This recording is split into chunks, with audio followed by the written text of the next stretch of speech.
Shalom bien-aimés dans le Seigneur qui nous suivez dans votre tranche d'émission Trompette du Sanctuaire.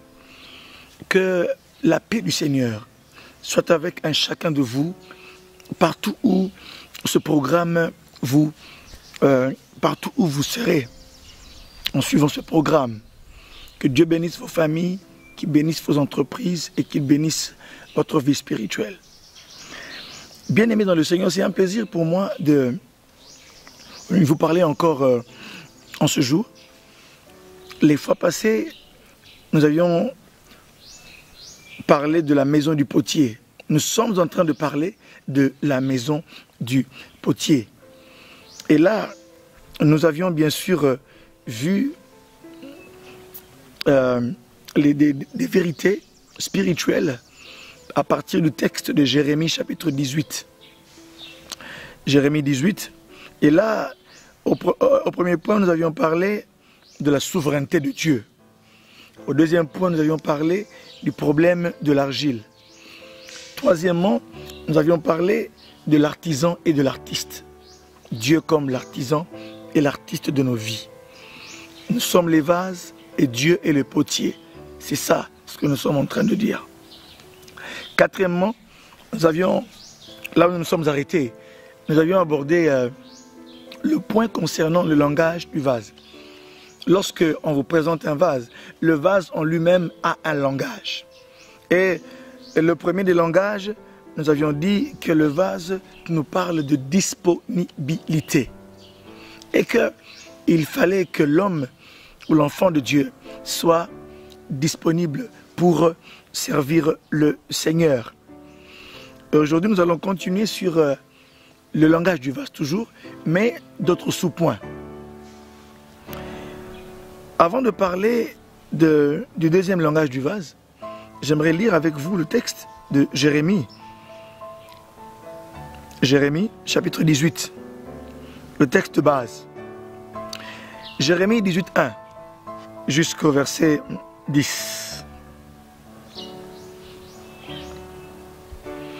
La parole de l'Éternel qui fut adressée à Jérémie de la part de l'Éternel en ces mots. Lève-toi, Jérémie, et descends dans la maison du potier. Là, je te ferai entendre mes paroles. Dieu lui dit, je te ferai entendre mes paroles. Verset 3. Je descendis dans la maison du potier, et voici, il travaillait sur un tour. Le vase qu'il faisait ne réussit pas, comme il arrive à l'argile dans la main du potier. Il en refit un autre, tel qu'il trouva bon de le faire. Et la parole de l'Éternel me fut adressée en ces mots. Ne puis-je pas agir envers vous, maison? Ne puis-je pas agir envers vous comme ce potier, maison d'Israël, dit l'Éternel. Voici comme l'argile est dans la main du potier, ainsi vous êtes dans ma main, maison d'Israël. Soudain je parle sur une nation, sur un royaume, d'arracher, d'abattre et de détruire. Mais si cette nation sur laquelle j'ai parlé revient de sa méchanceté, je me repens du mal que j'ai pensé lui faire. Et soudain je parle sur une nation, sur un royaume de bâtir et de planter. Mais si cette nation fait ce qui est mal à mes yeux et n'écoute pas ma voix, je me repens du bien que j'avais eu l'intention de lui faire. Parle maintenant aux hommes de Juda et de Jérusalem et dis... Ah, on peut s'arrêter là, c'était le verset 10. ce passage, juste pour nous situer, ce texte est en train de nous faire comprendre ce que Dieu a lorsque le comportement des hommes influe sur les décisions de Dieu. Il dit, tantôt je parle de bénir une nation ou un royaume, mais si cette nation-là fait ce qui est mal à mes yeux, je me répands du bien que je vais leur faire. Tantôt je parle de détruire, mais si la nation sur laquelle j'ai parlé ainsi se répand, moi aussi Dieu, je reviens du mal que j'ai prévu. Je reviens de ce plan initial que j'avais. Ici, il y a une sorte de corrélation entre ce que l'enfant de Dieu, un homme ou une femme, un groupe de personnes, une nation, peut faire et que cela puisse influer sur ce que Dieu pense. Ici, ce texte parle de l'impénitence d'Israël qui ne veut pas changer. Mais pourtant, Dieu lui dit que tu es comme l'argile dans les mains du potier. Ainsi vous êtes entre mes mains, maison d'Israël. Et on a parlé de Dieu comme le potier, et de Dieu comme le potier, et de nous, ses enfants, comme les vases. Donc, vous êtes le vase et Dieu est le potier. Comme je voulais annoncer dans mon introduction, nous sommes arrivés au 4e point où nous parlons du langage du vase. Et dans le langage du vase, nous disions que le vase a en lui-même un langage. Et le premier langage, c'est la disponibilité. Le deuxième langage du vase, c'est ce que je vais aborder maintenant avec vous. Le vase, deuxième langage du vase. Le vase a besoin d'un contenu. Lorsque vous lisez la parole de Dieu, lorsque vous regardez, mes frères, Dieu veut utiliser des hommes et des femmes. Le vase que vous êtes, le vase que je suis. Donc c'est un langage que je suis en train d'employer. Vous êtes un vase entre les mains de Dieu. Et sachez que le vase est un lieu d'investissement. Dieu a toujours voulu bénir l'humanité. Dieu a toujours voulu faire du bien à son peuple. Dieu a dit dans Jérémie 29, verset 11, « Car je connais les projets que j'ai formés sur vous.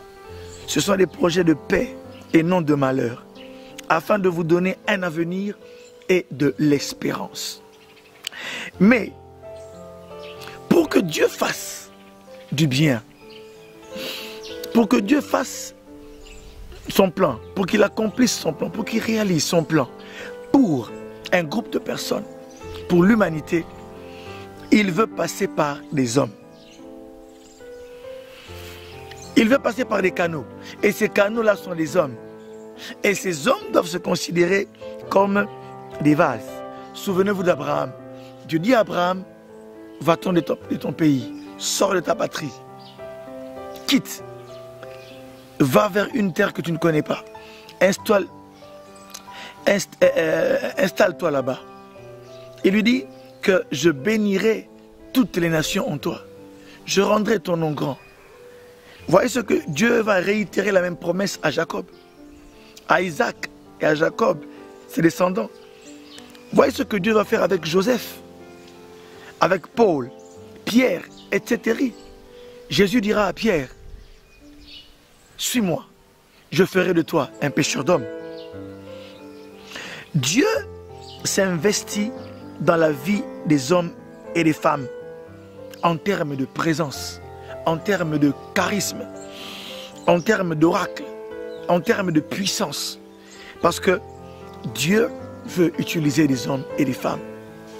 J'aimerais ici m'adresser à ces hommes et à ces femmes de cette génération pour vous dire, vous qui me suivez en ce jour, Dieu il ne va pas utiliser des anges pour venir faire ceci et cela à la place des hommes. Non, Dieu vous a trouvé vous, il m'a trouvé moi, et il vous utilisera.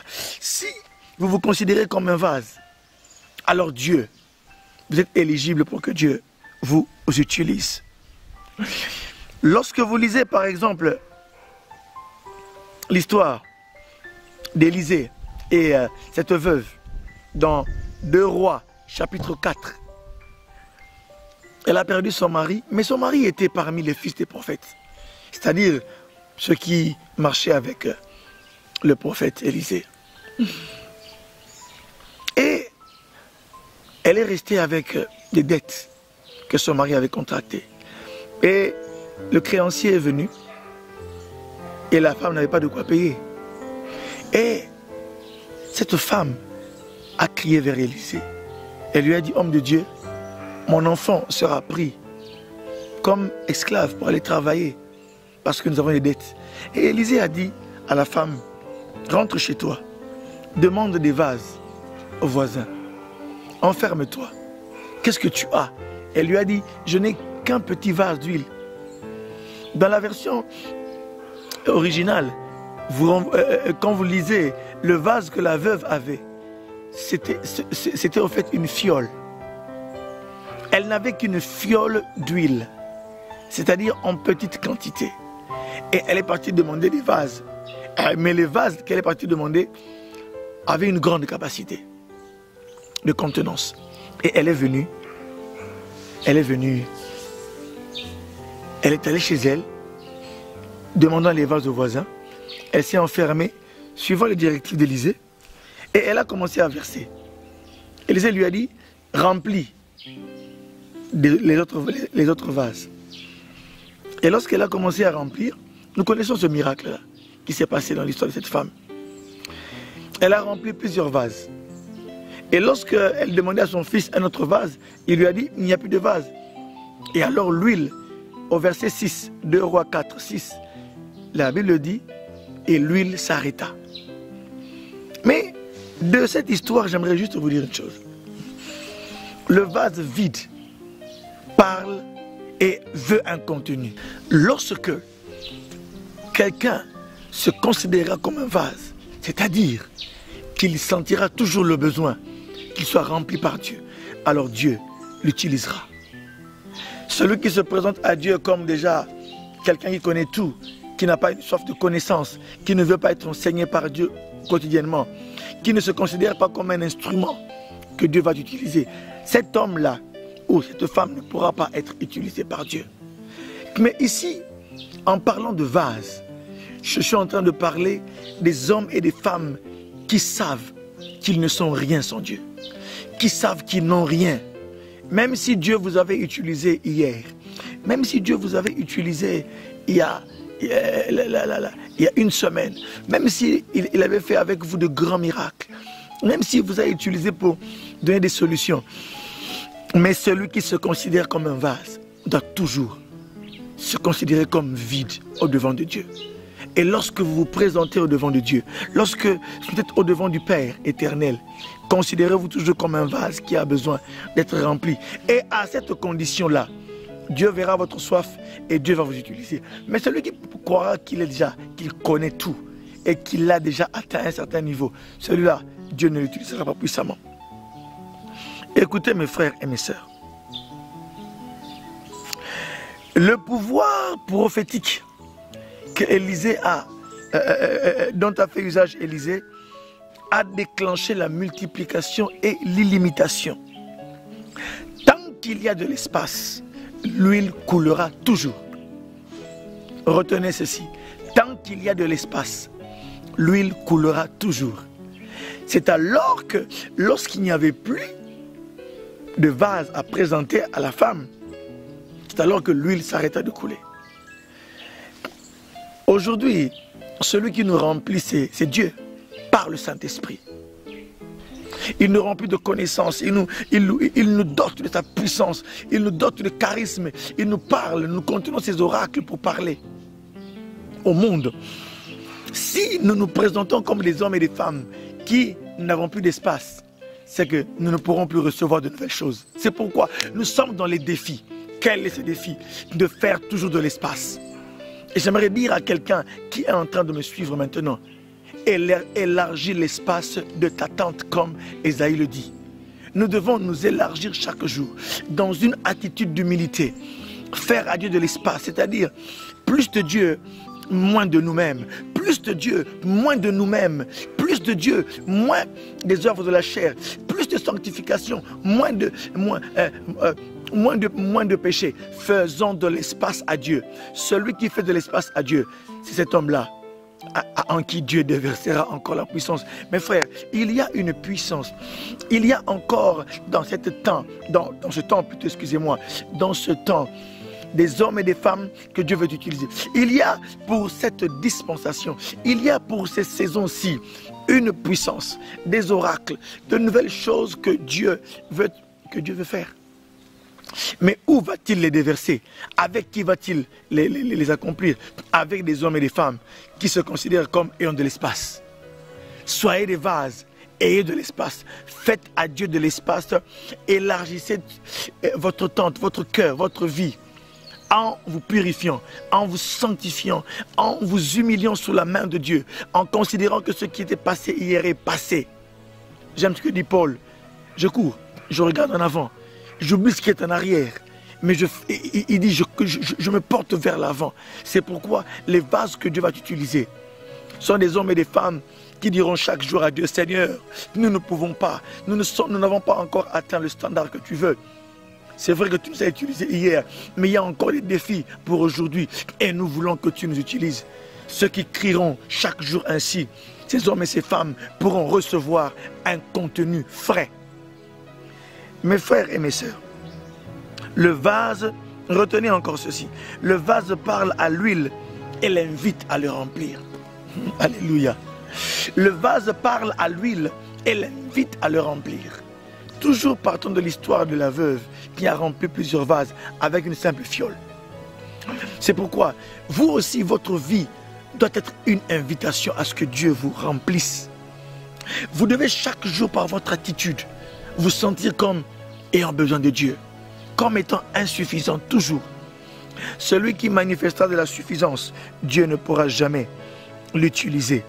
C'est pourquoi Dieu veut encore utiliser en ces temps-ci des hommes et des femmes qui se considéreront toujours sous la main de Dieu, afin que cette puissance soit déclenchée et que Dieu les remplisse.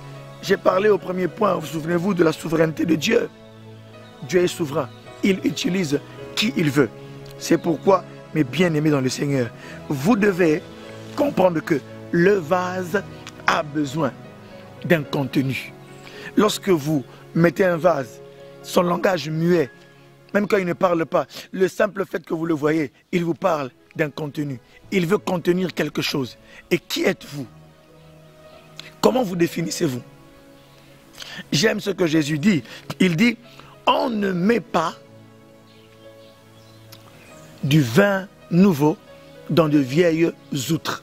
Sinon, quand on met du vin nouveau dans de vieilles outres, les vases, les vieilles outres, pas les vases, les outres vieilles éclatent, on perd et les outres et le vin. Mais on met du vin nouveau dans de nouvelles, dans des outres neuves. C'est pourquoi, bien-aimés dans le Seigneur, vous devez comprendre que vous devez à chaque instant avoir une attitude, être dans le standard du Seigneur pour que Dieu puisse vous utiliser. Lorsqu'il parle d'outre neuve, il parle des hommes et des femmes qui, dans la qualité de leur vase, se sont renouvelés. Ils ne sont pas restés dans dans les anciennes pensées. En fait, ce texte parle du judaïsme qui était devenu caduc. Le judaïsme n'a pas pu recevoir l'enseignement de Jésus. Le judaïsme avait fait son époque et Jésus est venu avec la bonne nouvelle du royaume de Dieu. Et les vieilles outres représentent ici le judaïsme dans tout ce qu'il avait de caduc. Jésus guérit une femme le jour du sabbat. On lui dit non mais tu ne peux pas guérir le jour du sabbat. Mais Jésus dit mais je suis le maître du sabbat. Les juifs, ceux qui étaient dans la religion judaïque, n'étaient pas prêts à recevoir cet homme qui se présentait comme le maître du sabbat. Il n'était pas prêt pour recevoir cet enseignement nouveau. Il n'était pas prêt à recevoir la fraîcheur de la bonne nouvelle du royaume de Dieu. C'est pourquoi il fallait un renouvellement. Alléluia. Et Jésus a choisi des hommes comme Pierre, Jacques, André, pour constituer une équipe d'hommes et de femmes qui allaient le suivre pour recevoir, être des vases qui allaient recevoir l'esprit nouveau du royaume de Dieu, afin de le répandre dans leur génération et aussi arriver jusqu'à nous aujourd'hui, des siècles après. Mais pour cela, Jésus a utilisé des outres neuves. Il n'a pas utilisé ceux qui se considéraient comme des judaïques. Non. Bien que les Pierre et les autres étaient des bons juifs, mais ils ont suivi Jésus, ils ont accepté de changer leur qualité, de suivre Jésus. Et c'est alors qu'ils ont pu être utilisables par le Maître. Le vase parle de contenu. J'aimerais maintenant passer à un autre langage du vase. Le troisième langage du vase, le vase parle de consécration. J'aimerais lire avec vous, donc, la consécration. La consécration. J'aimerais lire avec vous 2 Timothée chapitre 2, versets 19 à 21. 2 Timothée 2, 19 à 21. Où il est écrit ceci.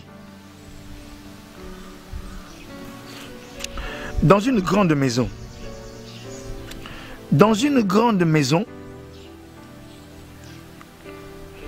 lisons plutôt 2 Timothée 2, 21. C'est le texte. 2 Timothée 2, 21. Dans une grande maison, il n'y a pas seulement des vases d'or et d'argent, mais il y en a aussi de bois et de terre. Les uns sont des vases d'honneur et les autres sont d'un usage vil.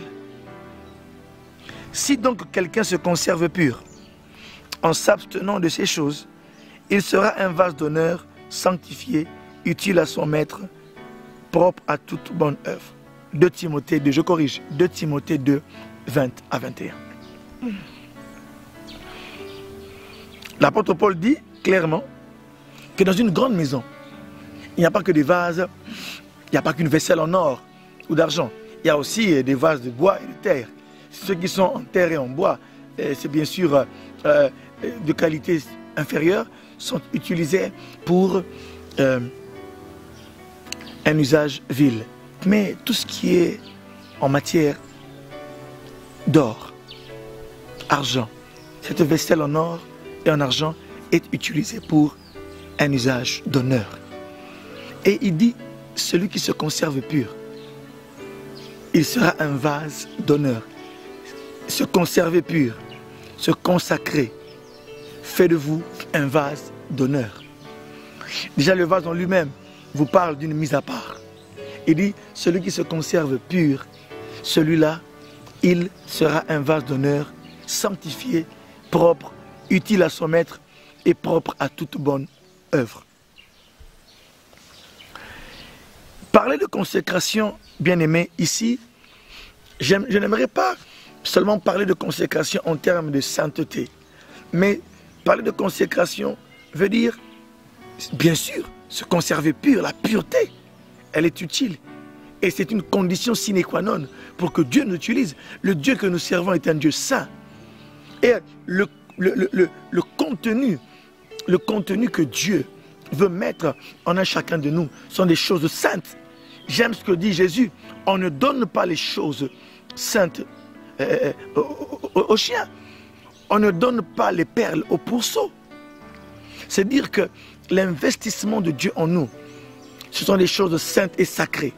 Et le Dieu qui s'investit en nous, c'est un Dieu qui est saint. Et pour qu'il puisse mettre en nous certaines choses, il faut que nous puissions nous purifier, nous sanctifier. C'est vrai qu'aujourd'hui, ce langage passe moins dans un monde de liberté, dans un monde où les hommes veulent agir comme ils veulent à leur guise, sans tenir compte que notre Dieu est un Dieu saint. Quoi qu'il en soit, au deuxième point, au deuxième niveau, après la pureté vient le service. Parce que la consécration est une mise à part, mais pas une mise à part. La mise à part n'est pas une fin en soi, mais la mise à part, c'est pour le service. C'est pourquoi être consacré veut dire pour moi être à part, être disponible et disposé. C'est être prêt. Parce qu'il dit celui qui se conserve pur, il sera un vase d'honneur pour son Dieu. Un vase utile, sanctifié, propre à toute bonne œuvre. C'est-à-dire qu'il est déjà prêt pour être utilisé. La consécration ici implique l'intimité avec Dieu. Écoutez, la consécration implique la sainteté, car il n'y a pas de consécration sans sanctification. Pour être mis à part, Dieu ne met à part pour le service que les hommes et les femmes qu'il a sanctifiés et qui ont accepté également de vivre dans cette sanctification-là. La consécration implique plus de service pour le Seigneur. Celui qui se met à part pour Dieu, Dieu veut utiliser des hommes et des femmes puissamment, je vous assure, en ce temps-ci. Mais pour utiliser des hommes et des femmes, il a besoin de ceux qui se consacrent, ceux qui vont dire, Seigneur, nous voici. Nous sommes à toi et nous venons pour que tu nous utilises. C'est pourquoi, dans ce point ici, nous aurons le temps de parler bien sûr de consécration dans d'autres émissions où je parlerai de Naziréens. Je parlerai il y a un enseignement que je réserve sur Samuel, où je parlerai de consécration, je parlerai des Naziréas, je parlerai des sacrificatures, où je vous enseignerai sur ce que Dieu m'a entretenu sur les nazirs de ce temps, ce que Dieu veut faire. Mais pour cela, mes frères et mes sœurs, je vous enjoins de vous consacrer à Dieu, de revenir au Seigneur dans une vie de pureté, car le contenu est saint, car il vient d'un Dieu saint. Et pour avoir ce contenu-là, comme je l'ai dit précédemment, il faut maintenant se consacrer à Dieu. C'est pourquoi j'ai voulu finir par la consécration. Brièvement, vous dire, consacrez-vous au Seigneur. Plus on se consacre au Seigneur, plus on est utilisé par Dieu. Des hommes et des femmes qui vont se tenir saintement. C'est pourquoi l'apôtre Paul dit que celui qui se conserve pur, il sera propre à toute bonne œuvre. Qu'il fasse ceci, ça réussira. Qu'il fasse cela, ça réussira. Quoi qu'il fasse, ça réussira. Parce qu'il est un vase sanctifié, il est un vase utile, propre à toute bonne œuvre. J'aime ce que dit Éphésiens, que nous sommes l'ouvrage de Dieu, créé en Christ, préparé pour les... nous sommes là, créés en Christ pour pratiquer les bonnes œuvres que Dieu a préparées d'avance. Il y a des œuvres que Dieu a préparées d'avance pour vous, pour que vous les pratiquiez. Mais avant cela, il faut que vous puissiez vous sanctifier. Mes frères et mes sœurs, aujourd'hui j'ai parlé du contenu et de la consécration. Plus vous vous consacrerez à Dieu, plus Dieu vous utilisera. Et celui qui se mettra à part pour le Seigneur, Dieu va l'utiliser puissamment. Dieu recherche des hommes et des femmes qu'il veut utiliser en ce temps-ci, en ces temps troublés. Dieu cherche des hommes et des femmes qui vont se tenir à part comme des Naziréens, qui vont se tenir à part comme des hommes consacrés, des hommes qui vont revêtir les fautes afin que Dieu puisse manifester sa puissance, car ce monde se perd. Ce monde a besoin de voir la puissance de Dieu. Ce monde a besoin de voir des prédicateurs,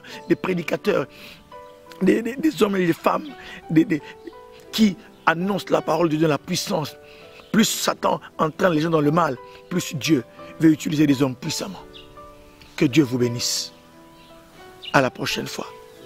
Amen.